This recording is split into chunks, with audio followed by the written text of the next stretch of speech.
Good morning, my name is Abby Foley and I'm a clinician for children who are survivors of sexual abuse. I'm also a clinical supervisor at the Independence House. I'm here this morning to discuss and do a presentation on developing and strengthening trauma-informed responses to survivors of sexual and domestic violence.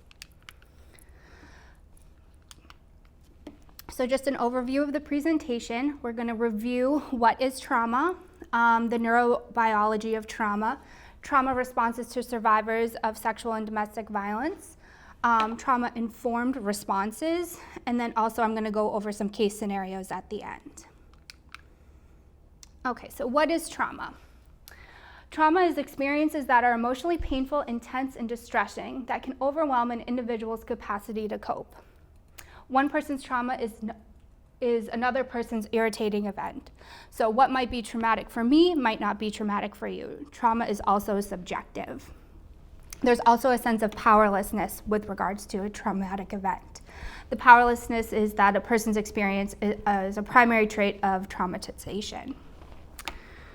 The adverse impact of trauma may be obvious or hidden, immediate or delayed, and can last days, weeks, months, or even a lifetime. So it really depends on how your body processes trauma, how your mind processes trauma, of when those impacts may be. And that looks different for different people. So types of trauma. There's big T traumas and small T traumas. Some of the big T traumas might be a war, combat, concentration camps, natural disasters, a serious crash, plane, trains, car accidents, sexual or physical abuse, rape or other sexual attacks, robbery with a weapon, death of a loved one, or witnessing injury of another person. Some of the smaller T traumas, divorce, relationships, or a relationship ending, losing one's job, bullying, betrayal, non-life-threatening car accident, and loss of a pet. And that's also, like I said, subjective. So something that may be really traumatic for me may not be traumatic for you at all. For example, something that was completely traumatic for me, I love pets, and I saw a dog get hit by a car, and I still think about it to this day. It was incredibly traumatic for me. My body went into kind of a flight mode when I saw that happening. I ran out of my car, ran to the dog.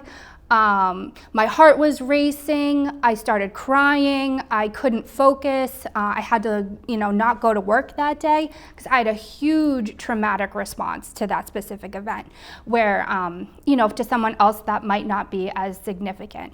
And for me, there's other things that I don't have as strong of a trauma response for where other people may.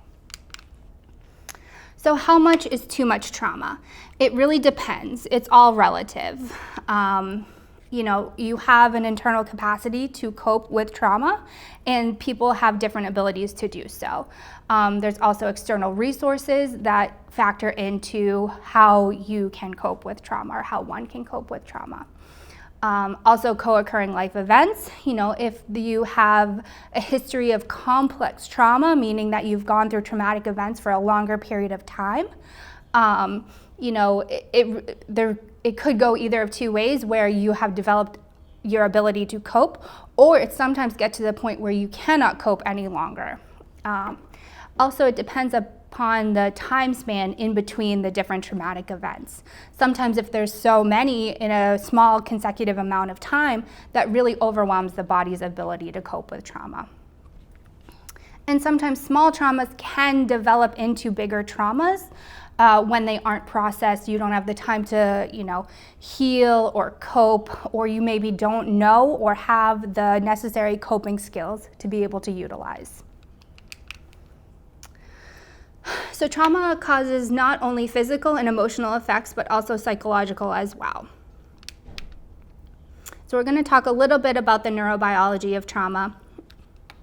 I have included in this PowerPoint, or in this presentation, there's some handouts at the end that are available to you that goes into much more detail of the neurobiology. It talks about some neuroplasticity and a really good resource if you choose to read those or look at them. Also, I'm always available for questions after the fact. If you watch the presentation and read the handouts and want to discuss more, I'm happy to do that at some point. So when we think about trauma and responses to trauma, there's really three types. So we're first going to talk about the fight or flight response. So fight or flight, during a perceived danger, chemicals in the brain are released to prepare the body for a crisis. So one of the hormones, you think about adrenaline pumping. Also, you may not know, but it's cortisol really gets pumped through the body to be able to survive a traumatic experience. So flight or fight are actually survival responses to be able to get through this traumatic event. So a freeze response, it occurs when someone is terrified and feels like there's no hope for survival or escape. It can happen, oops, sorry, I'm gonna go back 1 second. It occurs when there's no hope for survival or escape. It can happen to survivors of auto, accidents, sexual assault, robbery, or gunpoint. So this is the freeze response. A person may pass out, freeze, or mentally remove themselves from their bodies and do not feel the pain of attack. Some people have no explicit memory of this happening afterwards. So this is a video that really explains how the brain reacts to trauma. And so I'm going to play this. So during a traumatic situation, there are two basic neurobiological processes that we're interested in looking at. One is what hormones are released and how does that affect behavior during the assault and the immediate aftermath of the assault. And then what is happening with respect to the memory of that traumatic event. Most survivors are going to have one of 4 main stress chemicals released in their bodies, or some have multiple hormones and chemicals released at the time of the assault. One of which are going to be the catecholamines. Catecholamines are like natural adrenaline. It's what pumps your body up in a traumatic or stressful situation that would help a survivor be able to fight back against the attacker or try to flee from the situation. Another hormone that's often released for survivors during an assault are the corticosteroids, and those work in conjunction with the catecholamines to determine how much energy is available. So again, for some survivors, they have a lot of energy available to fight back and to flee, and they stay very pumped up after the assault. But some don't. It sort of bottoms out and flattens out on them, and they might freeze during the assault, or they might be in kind of a stupor almost after the assault. Other hormones that affect the behavior at the time of the assault are opioids, which is like natural morphine. So some survivors during the assault report feeling like they're almost drugged, that they're out of it, and then when they do first responder interviews later, they have no affect. They're just describing it with no emotion, no affect, like they're reading out of the TV guide. There's just nothing to them. That's the opiates. The opiates help block physical pain, which you need during a traumatic situation, but they also just keep blunting everything. Okay. The other hormone that's sometimes released is oxytocin, and this is a hormone that promotes good feelings. Okay, and that may sound strange. Why would you have a hormone that's about good feelings released during a sexual assault? Again, it's about trying to block the pain, the physical pain, the psychological pain. So the body will release opioids, natural morphine, to try to tamp down the physical pain, and sometimes it will release oxytocin in conjunction with that to try to balance it out. Hormone that promotes good feelings, hormone that tries to blunt pain. Again, it's just trying to mitigate the pain of this assault. But if the oxytocin levels get a little high, sometimes survivors might laugh, giggle, smile, engage in socially appropriate behavior that's socially inappropriate given that situation. You may see a survivor who may be very tearful. You may see a survivor who may be laughing just to get through. You may see a survivor who's maybe looks as though she's or he or she is very uncooperative, very angry or resistant. Victims can display a huge range of emotions. They can appear to be apathetic, where an officer may think that, she should be acting differently than this. Just because they're apathetic about it doesn't mean it's not affecting them. It's just the way they're dealing with it. We've all had the experience of talking to victims of trauma who've said and done things that didn't make sense to us. However, as we've just learned, the flood of hormones that help us survive a trauma also affect behavior during and after a traumatic event.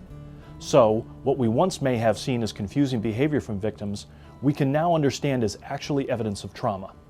So in addition to affecting behavior, this flood of hormones changes how the brain stores memory and how those memories are later recalled. So those are the 4 hormones that can affect the behavior during the assault. And these hormones are really instrumental in blocking the physical pain, helping the body react to the trauma of the assault. Now here's the kicker. Those 4 hormones, very helpful in so many ways. When those 4 hormone levels are very high in the body, it interferes with other structures in your brain that are trying to lay down the neural mechanisms of the memory. So it's one of those times where our body's kind of working at cross purposes. Those hormones are really helpful for fight, for flight, for mitigating the pain, but they cause cellular damage in 2 key structures of our brain that work to lay down a memory. What we've learned from the neurobiology of trauma research is that the memories of traumatic events are stored in a very disorganized way. When a survivor sits down and tries to explain to either a responding officer or detective what happened in the assault, and it starts coming out in this bits and pieces fragmented way of they start one thing but then they stop abruptly and then they start talking about something else, or they start explaining it very generally and then they start throwing in random details, it can be very confusing for law enforcement. And a lot of law enforcement, based on other training they've had, will look at that and say, this looks suspicious to me, because it seems like they're making it up as they're going along. They're not making it up as they're going along, they're having difficulty recalling the different pieces of the assault because of the way the trauma of the assault affected the way the memory is laid down. So for law enforcement, they see this completely disorganized, discombobulated presentation and they say, I'm not believing this. This seems made up to me. So I think that's a really good overview of how the brain responds to a traumatic event. And when you think about what I really liked, listening to this is thinking about the stories and how a lot of the times when survivors do tell their story about what happened or need to give information to, say, law enforcement, or they're going to present for treatment, for therapy, it can seem really fragmented. And so if you think about, just on a normal kind of instance, or describing a story or an event, it might flow really logically. You could see it on a piece of paper, it's very linear, you have a nice paragraph, it looks all neat and presentable. But when someone's brain is operating under trauma or a trauma response, it's more like Post-its all over the wall. So it's pieces here, pieces there, and they don't flow necessarily logically. The memory is still there, but it doesn't come out the way that we expect it to. So that's really important to keep in mind and to be understanding and empathetic of that process when you're working with survivors. So part of what I do and part of the trauma-informed responses, we talk about a window of tolerance, right? So this is really the hyperarousal zone, is the fight or flight kind of response where people might be really amped up, they might get a little bit aggressive, their speech, increases or is more rapid, they have physiological responses. So that's the hyperarousal zone. Then there's the hypoarousal zone, which is when they are pretty much underwhelmed, or that's more of a freeze response. So what we try to help people operate under is a window of tolerance of the optimal arousal zone. And a lot of the times I've seen that survivors have incredibly narrow windows of tolerance, right? So they go from hyper-aroused to hypo-aroused incredibly quickly, and they don't have the coping ability to kind of, stay within that optimal window of tolerance. So this is a really kind of good visual to understand that the broader the window of tolerance, the more coping skills, usually the more kind of complete responses might come out of that. the easier the conversations might be, the more comfortable people are. So it's important as, as a clinician for me to help people increase that window of tolerance. And a very specific way to do that is to use trauma-informed responses. Because when someone is coming in to give their account of what happened, they might be nervous, they might not remember everything, they may feel kind of, there may be some stigma, they may feel shame and guilt. There could be a lot of things that are going on for them. And if we are not working under a trauma-informed lens, we can really narrow that window of tolerance for people.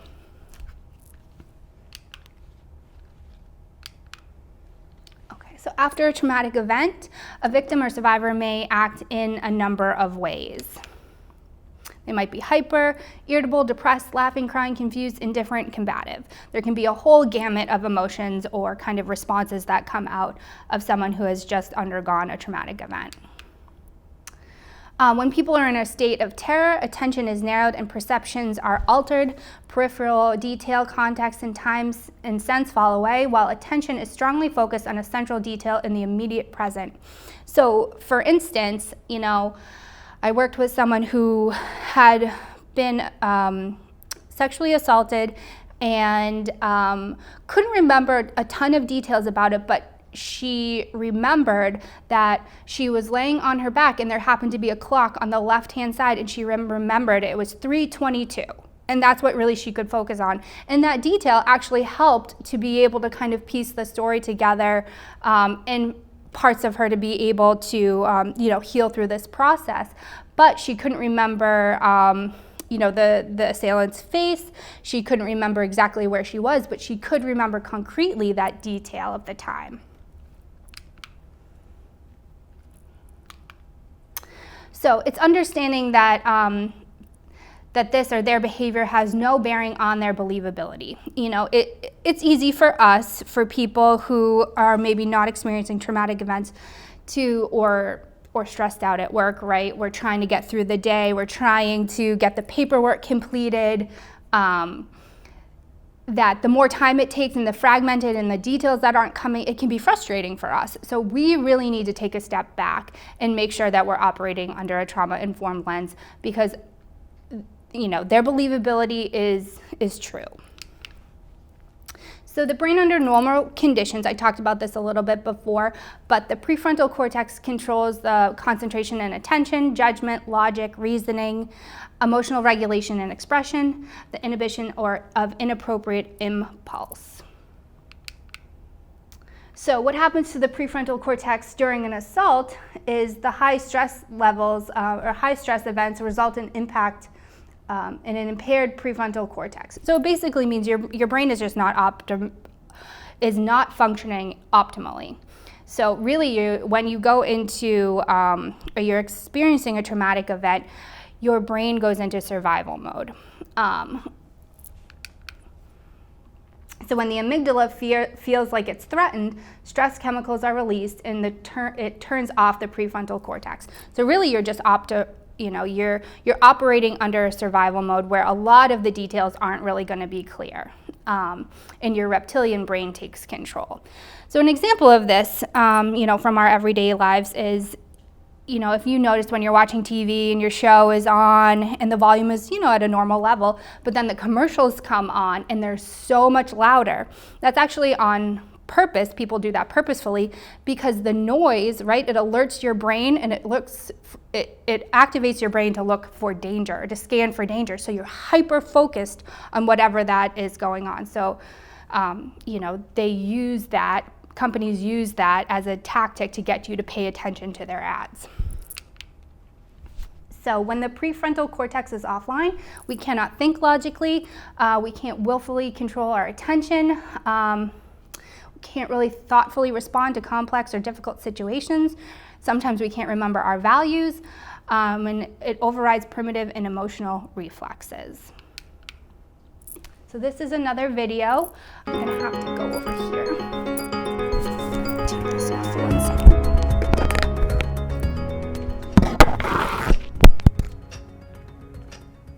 We need to take a statement so we can establish what happened on Saturday night.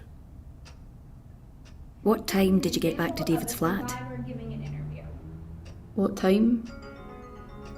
I don't know. Can you give us an estimate? I don't remember. Would your pals remember what time you left the club? He seemed nice.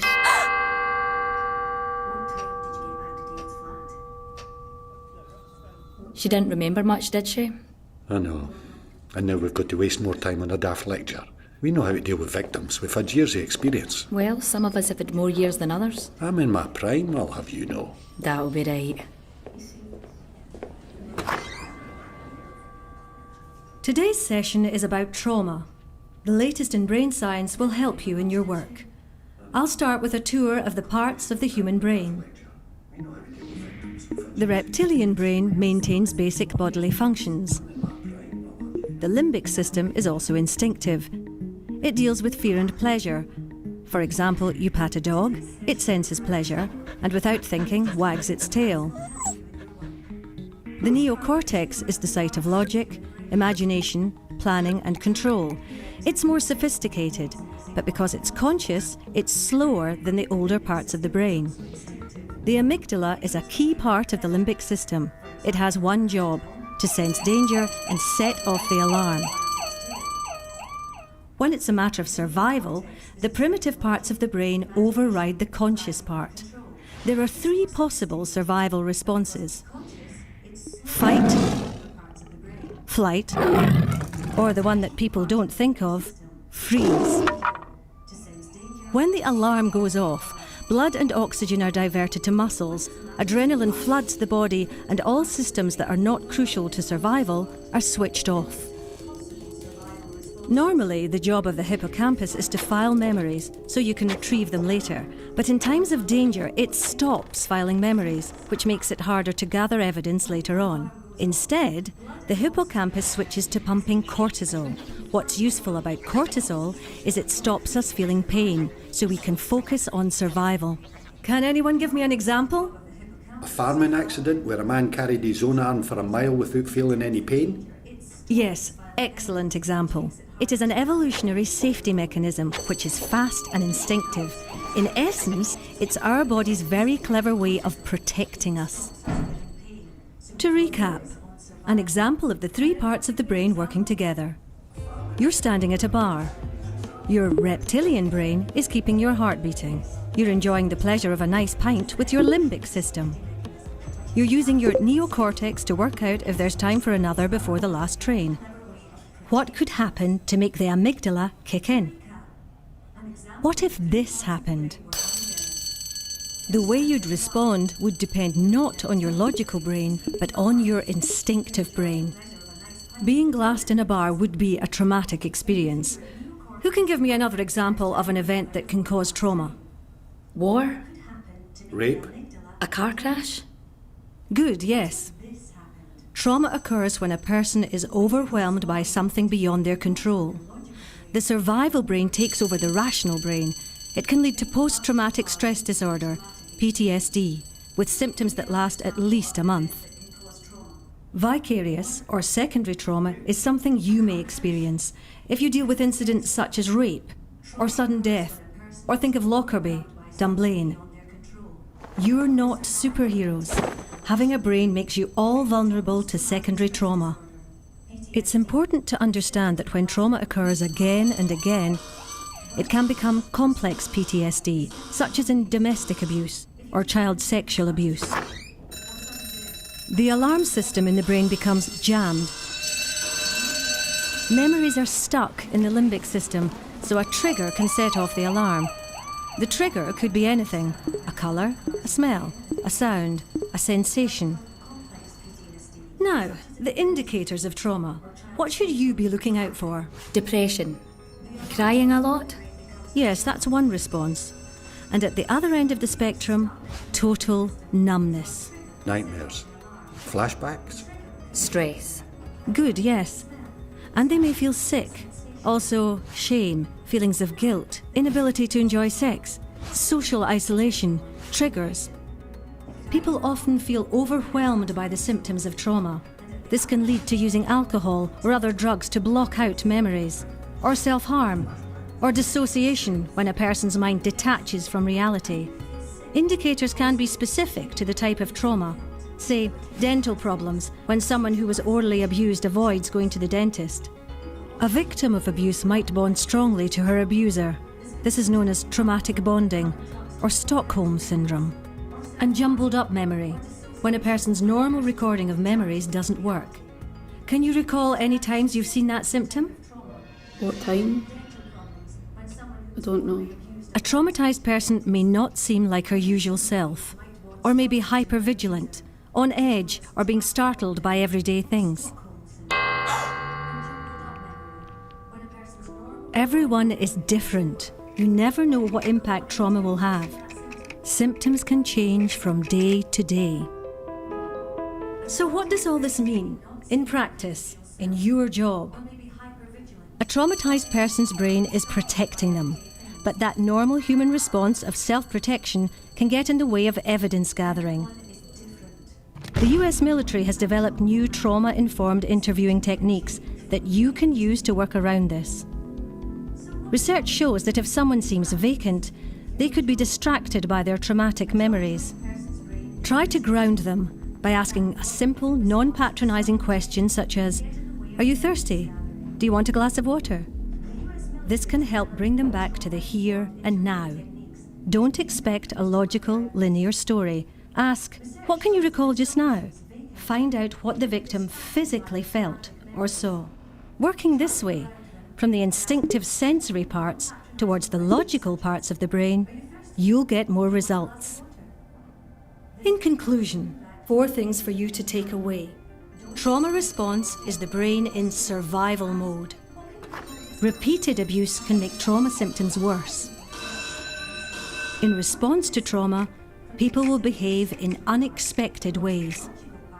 Remember, trauma is a normal human response to abnormal events.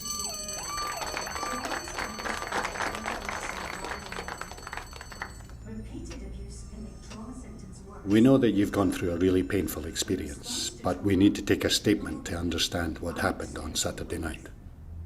Are you able to tell us anything that you remember about his flat? Anything at all? A dog barking. Are you able to remember any physical sensations or feelings that you had? Cigarette smoke. Can smell it now. What was going through your mind? I couldn't understand it. I just couldn't move or even scream. To freeze is a perfectly normal response. So you start with the memories, you don't start at the beginning. You have to engage with our feelings to get to the facts. Makes sense. Check you, Professor, getting all sciencey on us. Well, if it gets us usable evidence. There's life in the old dog yet. Oi.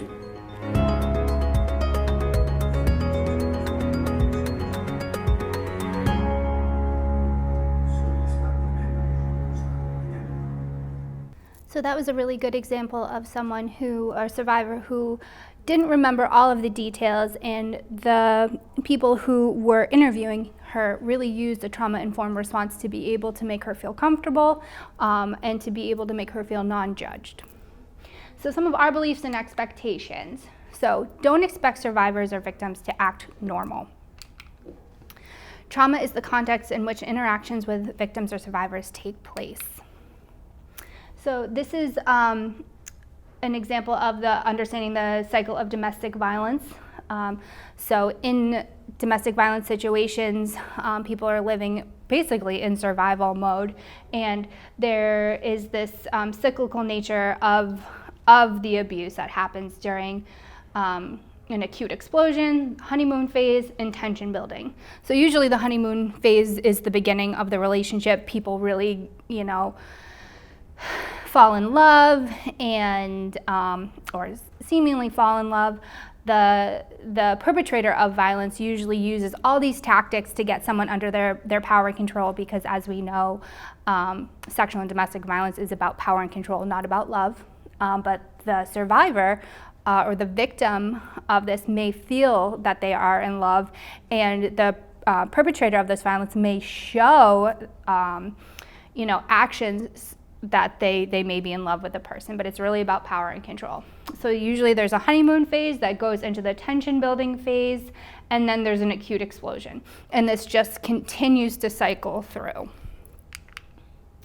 This is the power control wheel, and it just explains the different kinds of abuse, and just talks about the kind of cycle that relationships go through. We think about economic and academic abuse, coercion, threats, intimidation, emotional abuse, isolation, blaming, minimizing, denial, using children or pets or friends or loved ones as a way to keep the power and control, and also societal privilege. So it's really important to think about the gender roles, racism, and in the cultural context of the relationships and of the community.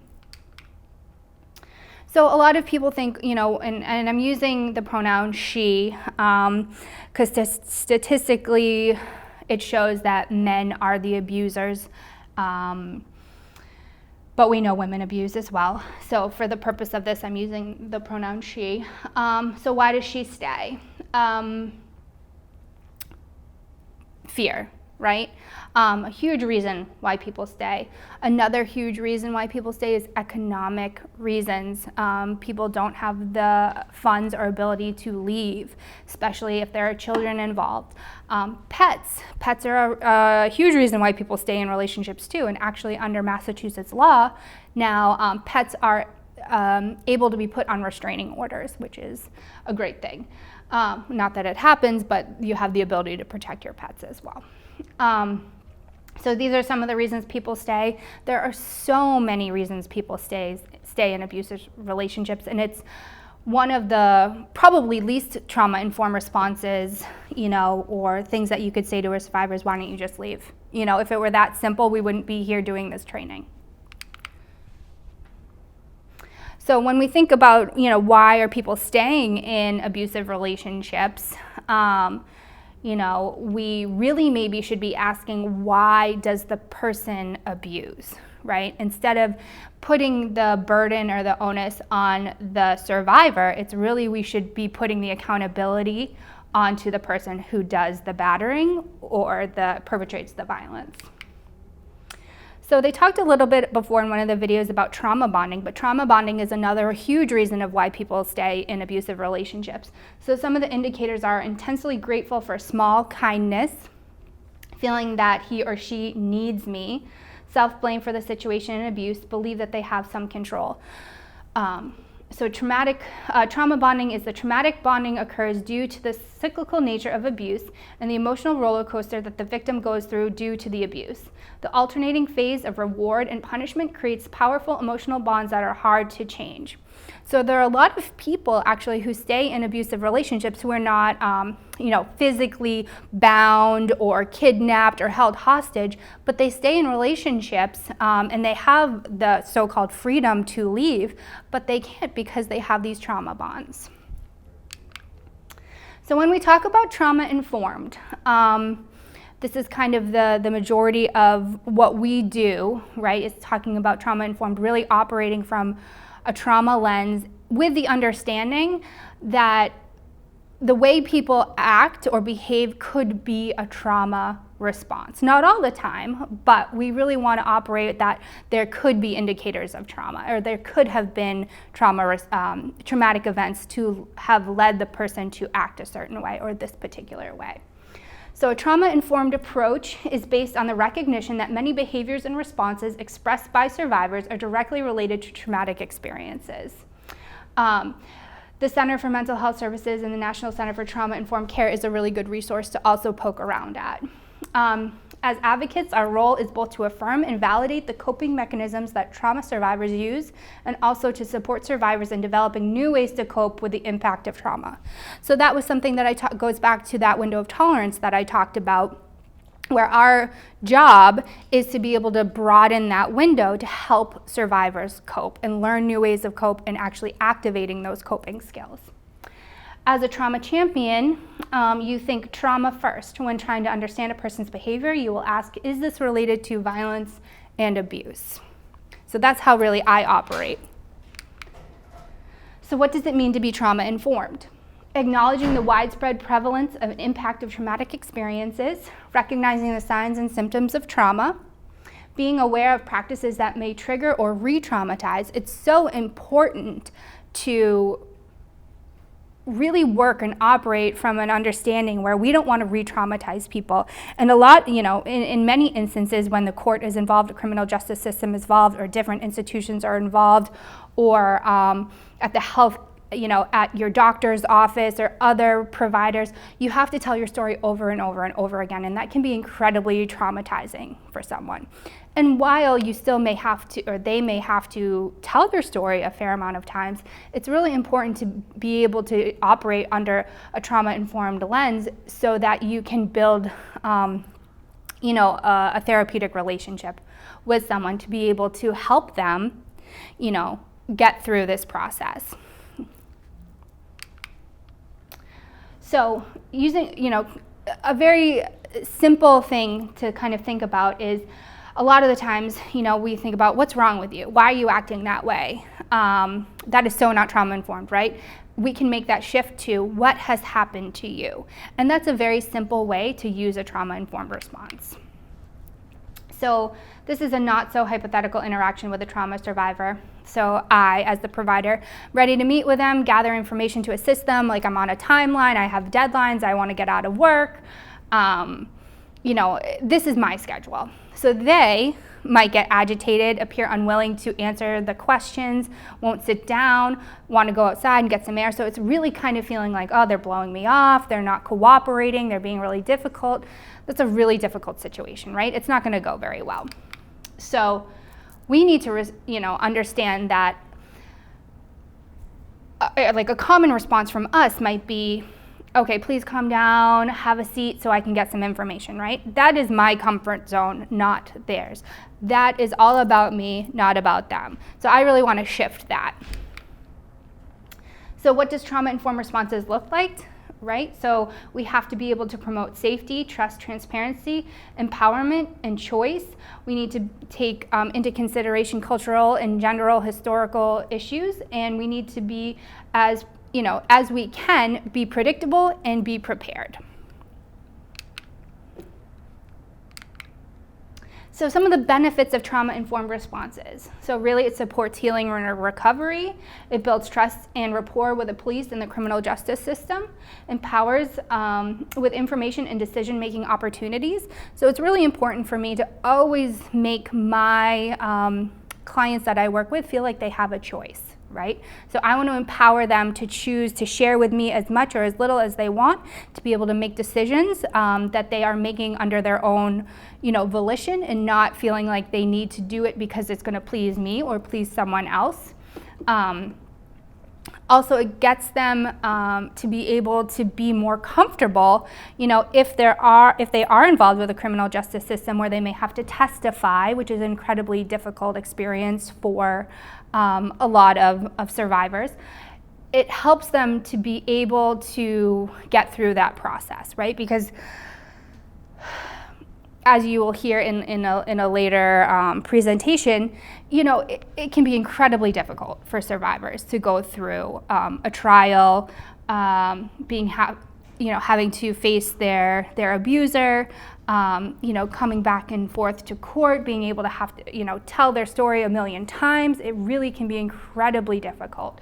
So the benefit of trauma-informed responses is if we can do that and make people feel more comfortable, the better outcomes that we're going to have for us, for our systems, and especially for the survivor.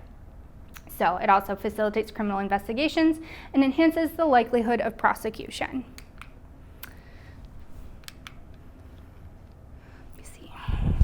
This is another video that talks about the benefits of trauma-informed responses across all disciplines, and that's why it's not, not just me as a provider of services for survivors, but across all community providers.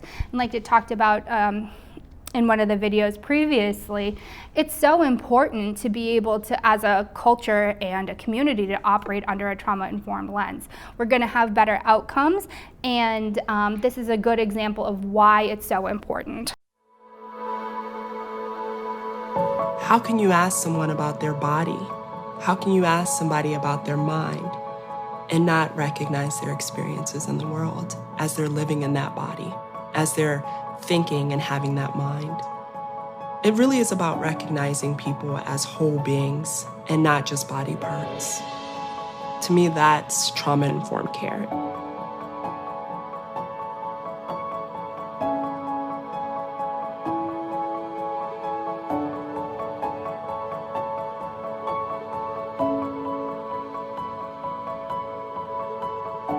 The majority of illnesses and conditions that people are treating in primary care settings are trauma-related. There are things going on inside that you cannot visibly see, that if you don't ask about, it's maybe a barrier to the actual care that the healthcare system wants to provide. We want to give people good care, but we want them to thrive. Not just be healthy, but thrive. And it's very hard to thrive in this community.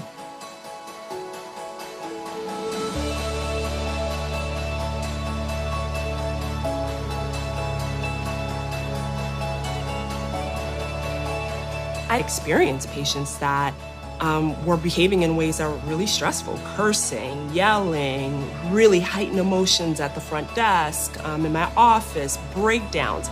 We might naturally ask ourselves, what is wrong with that person? Trauma-informed care is really about saying, what happened? Why would a person behave that way?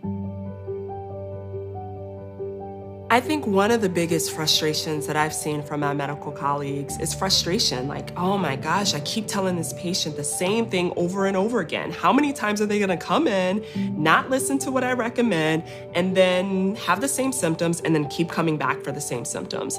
If we ignore trauma in our practices, what we're gonna end up doing is doing the same work over and over again without having a different outcome. I mean, our experience as providers has changed from being overwhelmed, from having a chaotic clinic, to an experience where we're feeling like we are doing the absolutely best job possible. People come willingly. They're using more services, so they're understanding that their health is not just that medical service, but it's what they eat, how much you move, and the state of your soul. But what we've seen is people kind of having longer periods of stability, and maybe they slip, but they get back in touch with us more quickly than they used to. Once you start communicating where you're not being dictated to, you know, someone is actually asking you, how do you feel about this? And how, you know, it builds that trust. You know, it's like, wow, they actually heard me, you know, and I see it. Talking about and becoming trauma-informed does not have to be a traumatic experience. This change process is incremental, and you can begin this as an individual person in your clinic and make a meaningful difference, not only to your patients, but to you as a practitioner. It's not radical to think that our job as primary care providers and why we went into primary care in all of our different disciplines is to actually help patients heal. I mean, that's not radical at all. It's self-evident, but it's like taught out of us. And what we're doing now in this movement towards trauma-informed primary care is to teach that back in, is to help people realize that their vision for why they went into this to begin with is to help people heal and to connect with them in that process, and to heal themselves in that process, and to have joy in that process.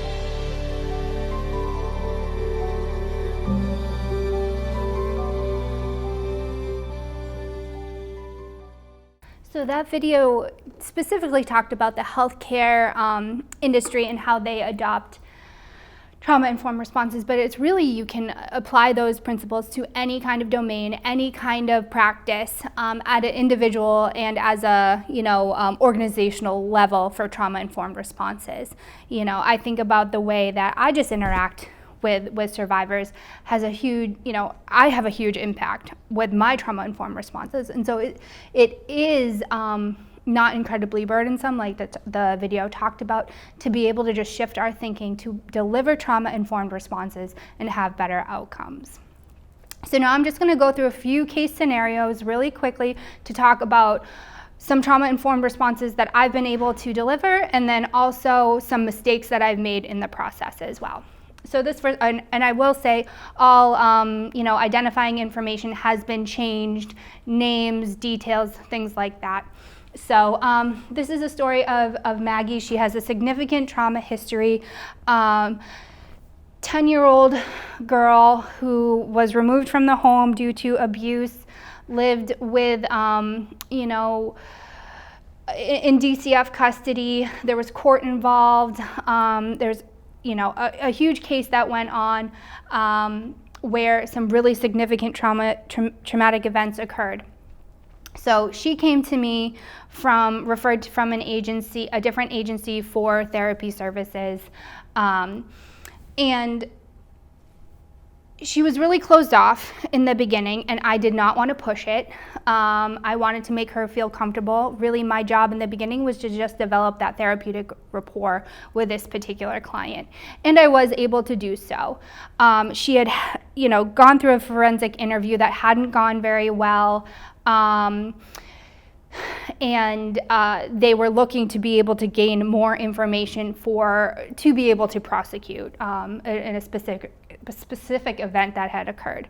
So I spent the first couple sessions just getting to know her, building rapport, making her feel comfortable, asking her permission. One of the most significant things I can remember about this particular case was that she, after a couple of sessions, I kind of picked up on that if she went up the stairs first to my office, she really kind of would shut down. But if I went up first, usually we had just an easier flow of conversation. And so I actually asked her about it. And what she was able to tell me was that I don't like when I get followed upstairs because that reminds me of what my grandfather used to do to me when I was younger.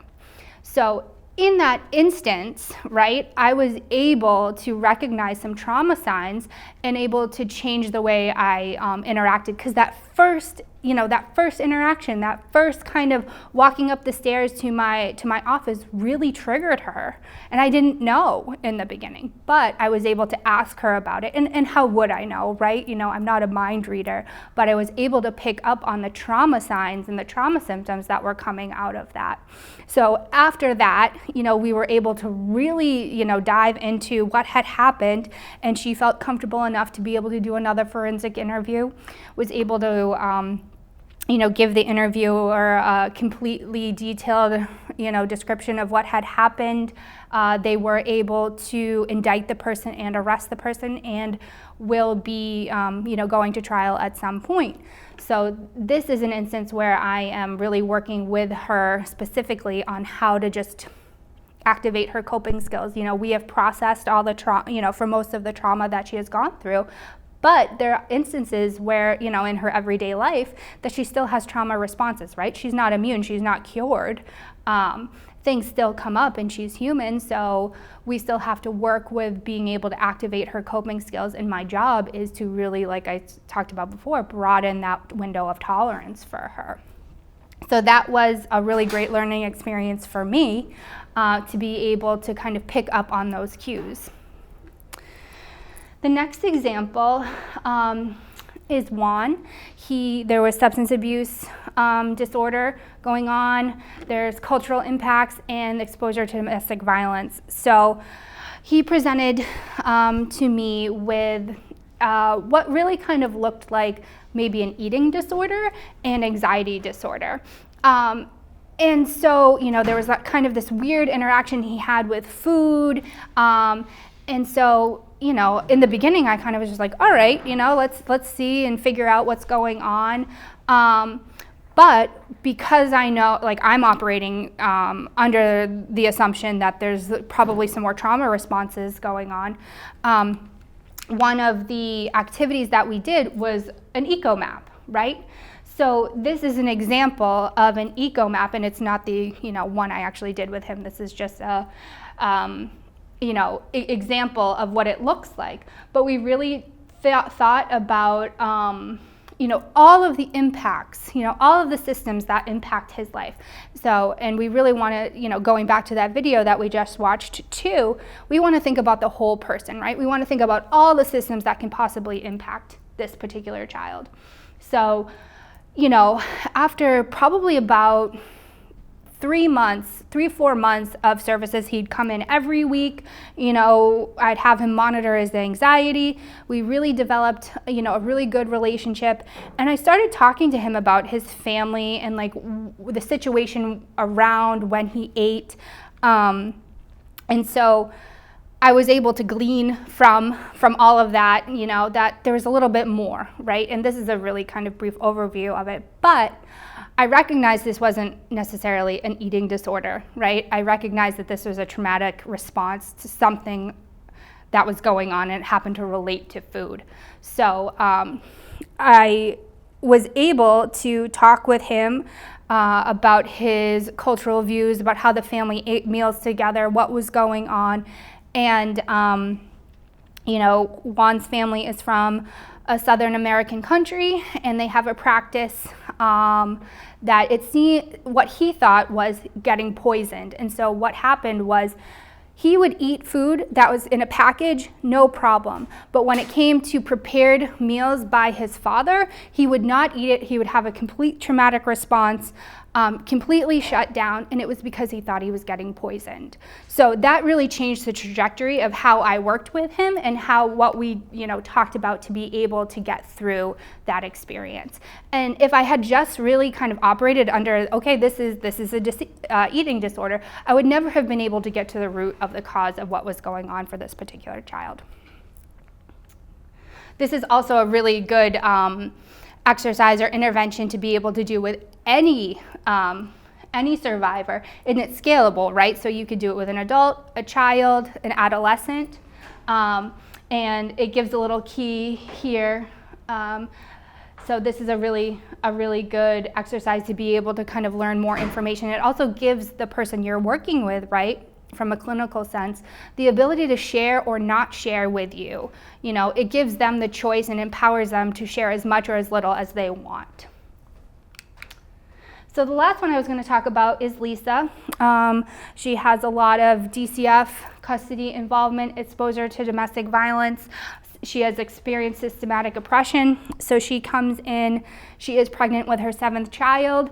She has lost custody of every child beforehand. And it would be easier for me to kind of be like, wow, what's wrong? Like, why is she pregnant again? She's lost every child that she's, lost custody of every child that she's had.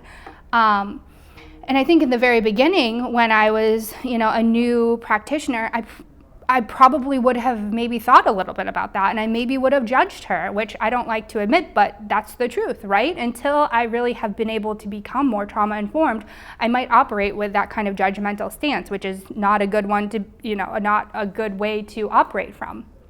So what I did instead was talk about,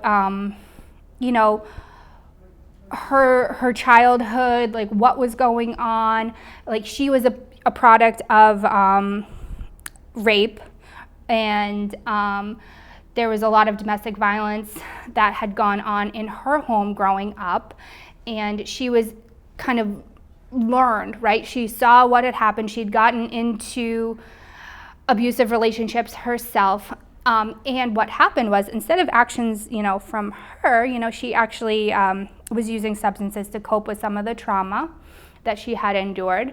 But her abuser had actually called DCF on her, and really, they had gotten involved, and she had lost, custody of all of her children previously.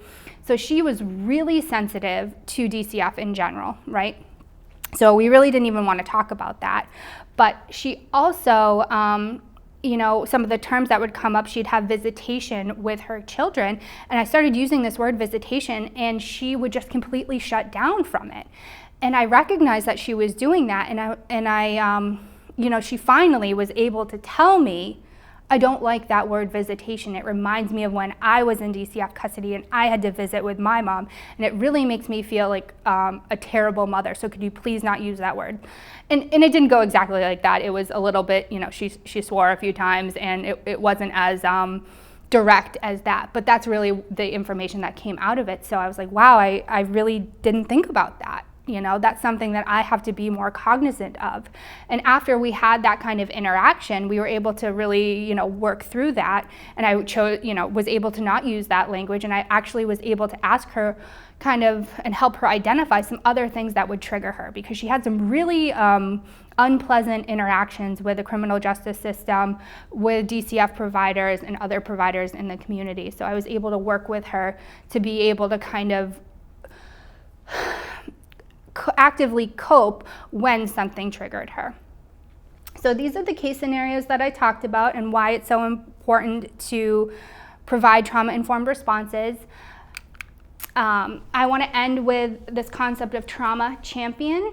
You know, I talked a little bit about it before too, but a trauma champion is really someone who asks consistently questions about trauma and suggests ways to support survivors in a trauma-informed manner. It models appropriate respect, honest empathy, and affords individuals their dignity in every interaction. Influence others to consider the impact of trauma in everyday interactions and observations. And I want you to kind of think about this as we end, is what role do you want to play, you know, and how do you do that, you know? So that's something to really consider, thinking about how you interact with people in general, and what do you want to be a trauma champion. I really challenge you to do so. I hope that you can. I did include a bunch of handouts. Some are more about the neurobiology of trauma, but there's also some really great handouts of examples of you know, interactions with survivors of domestic and sexual violence and how to deliver trauma-informed responses. I am available if you ever need to discuss more. My email is on this last slide, so please feel free to contact me. Thank you.